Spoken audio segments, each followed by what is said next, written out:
Hello everybody and welcome to Retro Ratchet. So today we have the second Morris Marina to make its way into the channel. This one's a little bit different. It's a Mark II and it's fitted with the A-Series 1275. So the purpose of today's video is to see how it compares to the Mk1 1.8 Super that I reviewed just a few days back.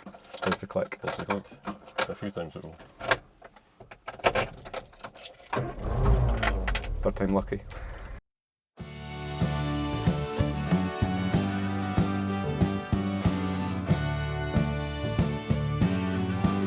Door's not shut. Yep.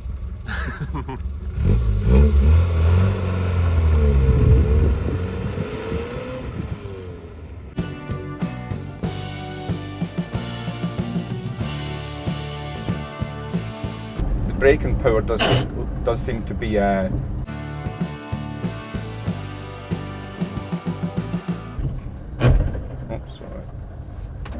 alright, I've got a new one.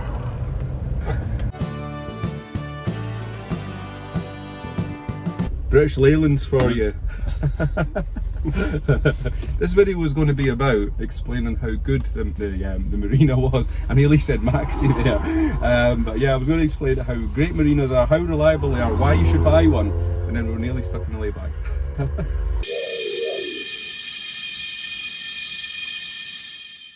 Right, so today we're joined by Kenny, the owner of this Mark II. He's a real Morris Marina enthusiast, so he's going to tell us a wee bit more about what it's actually been like owning this car, maybe expel some of the myths that you read online about Morris Marina ownership. So, why did you choose one of these then?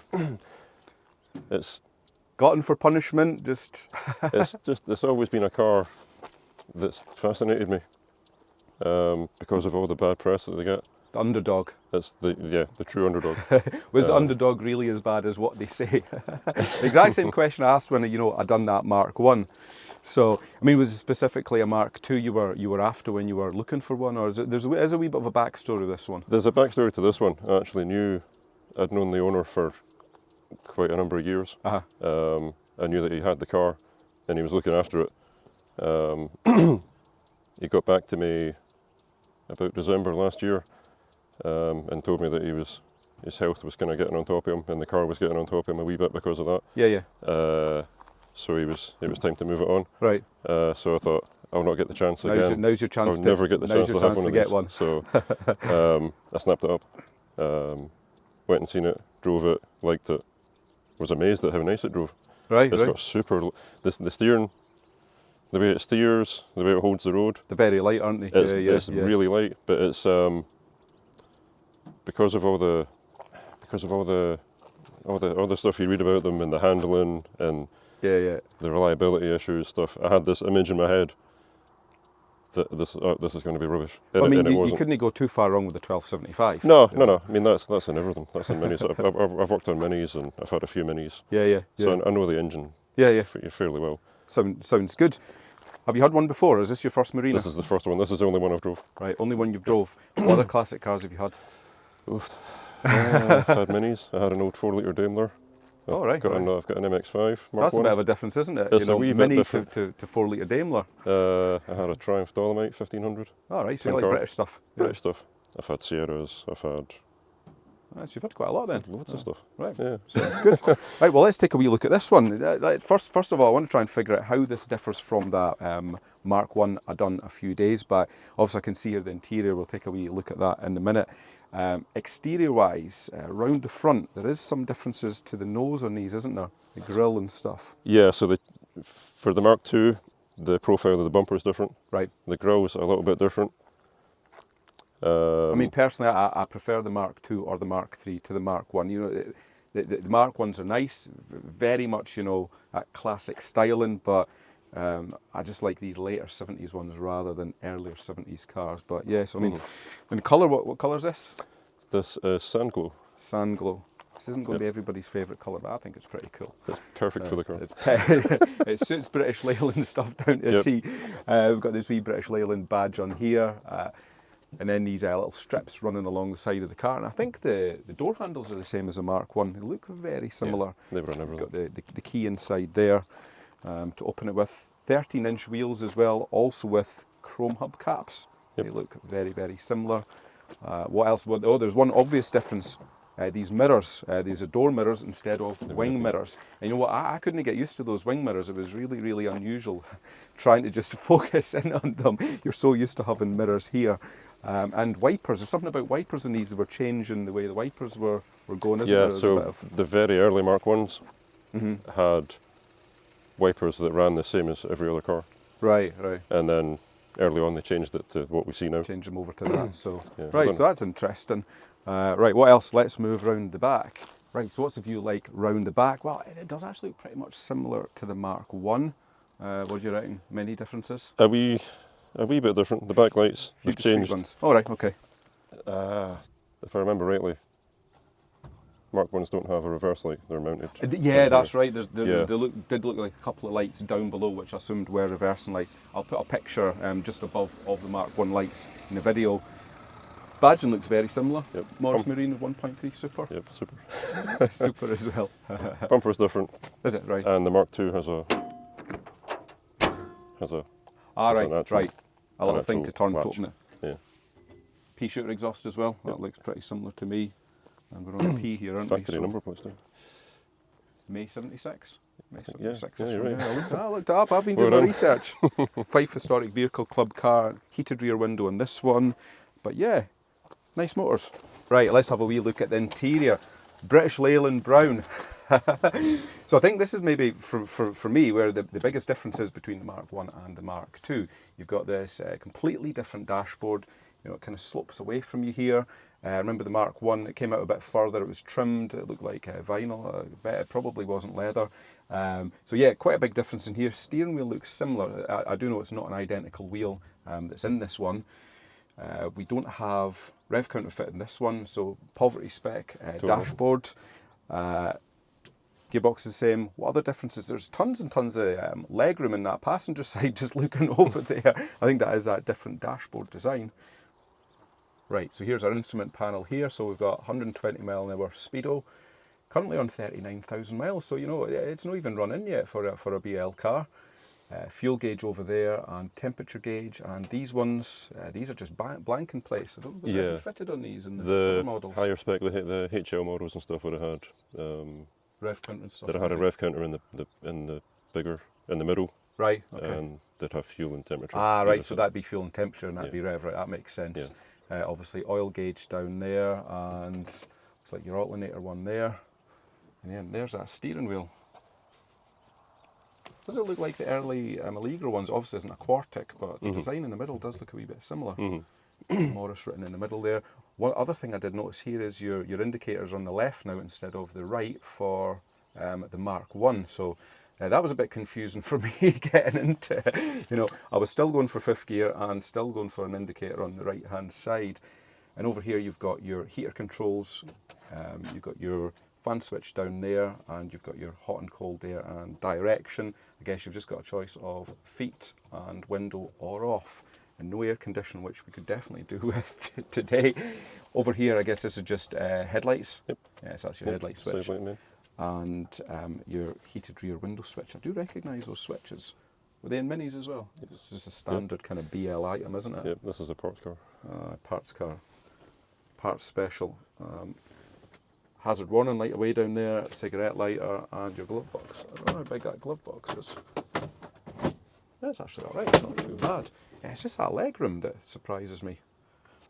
Right, let's take a wee look at these seats. So we don't have a headrest fitted in this one. You've got the wee blanking. Still has its factory caps. There, yeah, little factory caps there. These are the original seats? Yes. These are original seats. Vinyl. Yes. Guessing these are vinyl. They're actually pretty comfy, sit quite low down. Very similar to a Maxi I had. I mean, it's probably the same frame design. The passengers one looks like it's been in the wars a little bit. Yep. that was the driver's one. That was the driver's one, so yeah, It's been switched. They've been switched around, so I guess probably try and find a replacement of them at some point. The carpets look in pretty decent condition, not too bad. And door trims, these vinyl door cards here, obviously windy windows. I don't think you've got electric windows in any of these. And we'll take a wee look. We'll take a wee look in the back. Actually pretty decent condition, the seats in this one. But yeah, same with those door trims in the back. Very, very good condition.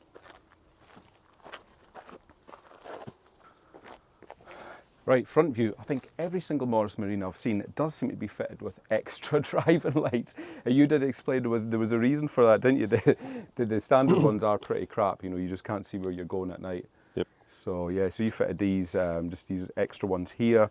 One thing I did notice, the Mark 1 had wee headlight eyebrows fitted to it. Were they add-on? I think no, they were maybe add-on. They're or something. add-ons. Yeah, they're right. Yeah. So obviously don't have that in this. Chrome grille here. Indicators and side lights down the bottom, and a wee Morris badge. But yeah, I do prefer the look to these rather than the Mark 1 with the coloured bar the colour in the middle. coded. Yeah, I mean it does look, they do look all right, but I just prefer this. The bumper's the same. No, they look slightly different with the curve. It's got the profile in the middle of it. Yeah. The Mark 1's just a sort of straight. Right, let's take a wee look under the bonnet here. 1275 A series. I think everybody our age has owned a car with an A series in it, or you should have by this point in your life. So this one's in really good condition. It's really, really original, isn't it, when you look under here? Yeah, it's all original. That was a selling point for the car. You know, inner wings, you know, it's obviously not restored. You know, there is tiny little scabs and chips and things everywhere, but very, very genuine and original, which is nice to see. The A series does look kind of dwarfed in that engine bay. It's sitting quite low down. I mean, I think even the B series looked like it had quite a lot of space to work around it. This even more so. So we've got that single SU carb. It's got a separate float chamber down there by the looks of it. Right, what else is there to look at around this engine bay? Yeah, tiny little viscous fan there on the radiator. Trying to keep everything cool. And one thing I did find interesting on that Mark 1 was just see the wiper linkage. Yeah. Is it a cable that comes out of an alarm? It's a cable. And it tucks in behind right, so that explains it. So that was just a curious design there. But yeah, tons of space under here, I think. Yeah, it's nice to work on. It's really nice to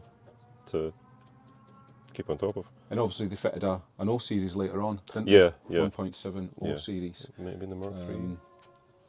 Yeah, so traditional rear-wheel drive layout, obviously in this one as well. You know, that Triumph 1300 4-speed manual. But yeah, tons of space to work. And I mean, what are your plans under here? You know, are you going to restore it? Are you just going to leave it as it is and enjoy it, or? So the plan now, I only bought the car in January, so I want to get the summer out of it, do some car shows. That makes sense. Yeah. And then once the weather starts to turn, I'll get the car off the road. I'm going to pull the engine out, do some paint work, fix a few oil leaks, and just make the car. A leaky A series, never. Sweating power.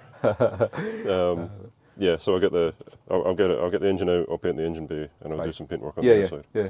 I mean, have you had any major mechanical failures so far? Any breakdowns? Anything you've desperately needed repairing in the short term? The steering rack bush, right, which is a fairly common thing. Right. Okay. But you can get most parts for these cars through the owners' clubs.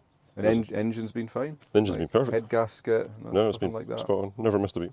Sounds good. It's a proper testament to the people that have had it before. Yeah. I wonder if these had hardened valve seats for unleaded, these ones.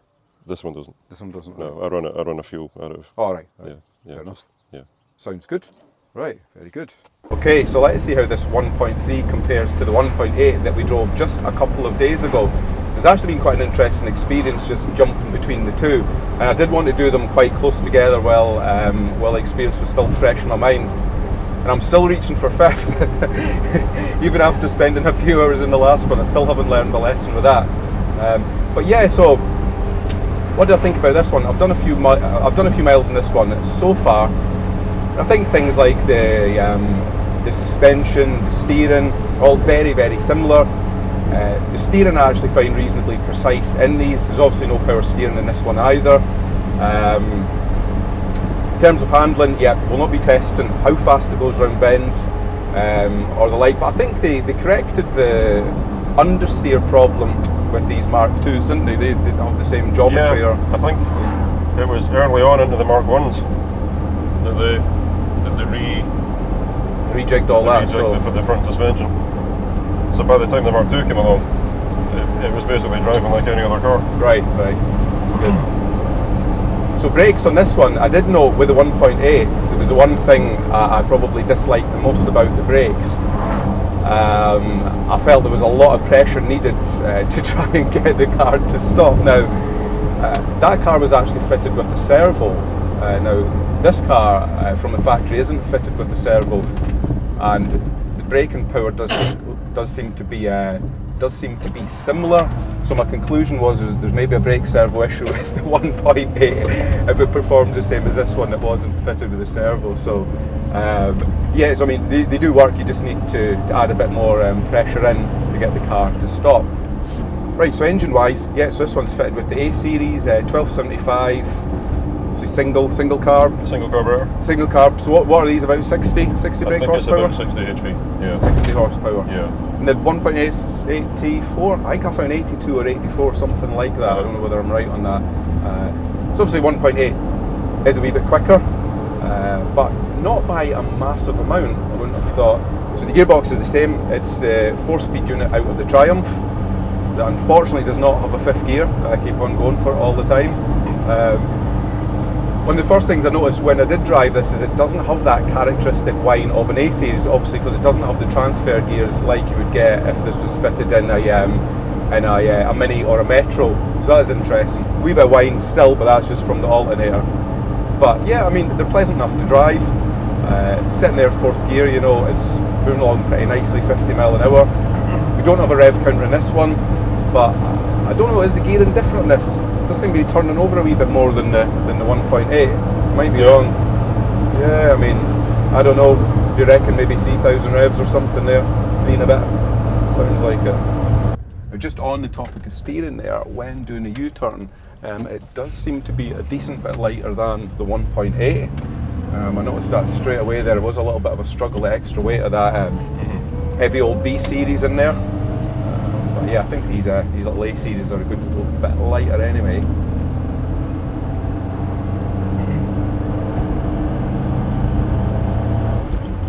It was the reputation of these that got me looking at them, and ever since I was a sort of teenager, I used to buy classic car magazines, and these would always pop up. What cars and auto trade? Practical classics, stuff like that. And I'd always kind of thought, if I get the chance, I'll have it just to experience it. Yeah. Because it had such a bad reputation, and obviously the Top Gear thing and everything like that. I think that's it. You're kind of drawn to the underdog, aren't you? I mean, exactly. Yeah. You know, my first car was a Metro. Yeah. I went on to own all sorts of things like I've had a Maxi. Yeah. Midget. I've had an Ambassador. Everybody hated Ambassadors. That was probably one of the most hated. Maybe the Ital was kind of in line with that. But I've always had a soft spot for all of that kind of BL stuff. And that's why when I had the opportunity to drive this and the Mark 1, I thought, well, I'll grab it, because I was always interested to know, you know, was it just a reputational thing, and are they actually a pretty decent car under all of that? It was a little bit. It's a bit of a lean. You get a wee bit of roll there. Yeah, pretty similar to that 1.8. Yeah, lots of lean into the corners. I guess it would be pretty entertaining if you were going fast, but I don't know, what are these 13-inch wheels or something? Yeah, about 13-inch. They're quite wide tyres. It should be narrower tyres, maybe 1.3, but the previous owner fitted the wider tyres for motorways and whatnot. But I drive this as much as I can. It doesn't sit in a garage. It's not garage clean. No, absolutely not. I've done lots of miles. In fact, I've put about 1,000 miles on this. Have you? All right. Since I've had it. So it's sitting at 39,000. Around 39. Not being flashed out here.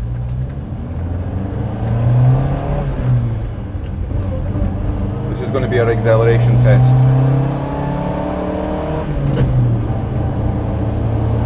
So you notice on the pool a good bit of difference with the 1.8. Really? Yeah. The gears seem a wee bit.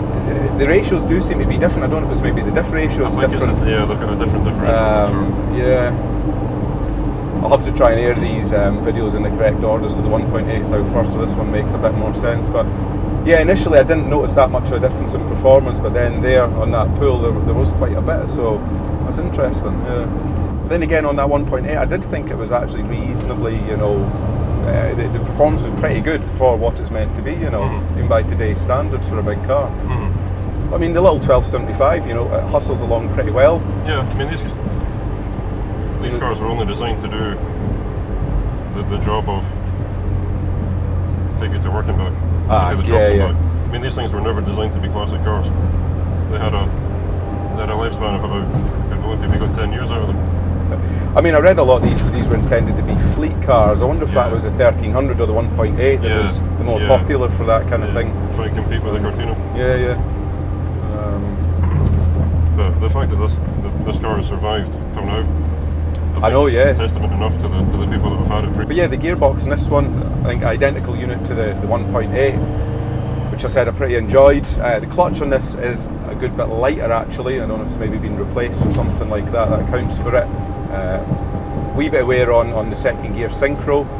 I think you're going to replace that, aren't you? I do have a new gearbox for it. We've actually got a gearbox sitting in the boot. So it's a practical car as well to go and get parts. But it keeps a bit of Kempton check. And that is probably the only thing, you know, this car needs, you know, is that second gear synchro. But to be fair, you know, what is it, 1976? So we're knocking on a 48, 49-year-old car, and it's still on that gearbox. I think it's doing pretty well. Yeah. As far as I've read online, there's something like less than 1% of these cars left. Is there? Right. Compared to what was actually built. They sold quite a lot, didn't they? It was over 1 million or something built in the whole world, I read. 1.5. Yeah, so that's a lot of cars, a lot of Marinas. But yeah, I don't know the exact numbers, but I read it was about 1% or less than 1% left. But you can't find these for sale. Right. You know, they don't come up very often. That was going to be one of my questions. Is how often do you see them? Is it just the likes of eBay, or is it confined now to owners clubs, Facebook groups? Yeah. Any that you see is usually on the Marina register, Marina Natal register. Right. Which I think I actually joined recently. Yeah. I was looking for a timing belt tensioner for Montego HLS. So I ended up joining the Marina page to source one of them, so I was interested. So that's how that came about. And then the problem was I started browsing those pages and then... Yeah, you get lost in them. Any car show, I've done almost all the local car shows this year. Right. And this has always been the only Marina there. Right, There's never another one. And the attention that it gets is pretty fantastic. And that's just coming to the end of our video on the Mk2 Marina. So what do you guys think? I mean, in my opinion, that's two I've now reviewed, so I'm pretty much convinced they weren't as bad as everybody said. I've still to drive a Mark III, you know, maybe somebody could provide a Mark III, and then that would be it. I've done then all three. Maybe a Mark III O series, that would be nice. And then I've done all the different engine options. For me so far, I prefer the Mark II to the Mark I, but I prefer the 1.8 to the 1.3. Just it's got that little bit more power, not that there's anything wrong with the 1.3s, but I think it would be a bit more practical having that extra power. Now, I believe you did get a twin cam version. That'd also be interesting to drive. I probably wouldn't be that interested in automatics, only manuals. So for me, definitely the styling of the Mark II. I prefer the interior, the dashboard. I know they're not as classically styled as a Mark I, but yeah, that's just my opinion. So I prefer all of that. So one of these with a bigger engine, and then we're getting close to something to add to my list of cars. So put in the comments if you've owned one of these and if you've had a good experience. I don't want to hear if you had a bad experience. Only good experience is somebody who's run one for 30 years, done a couple 100,000 miles and have never broke down. And I'd be interested to hear if that person is you.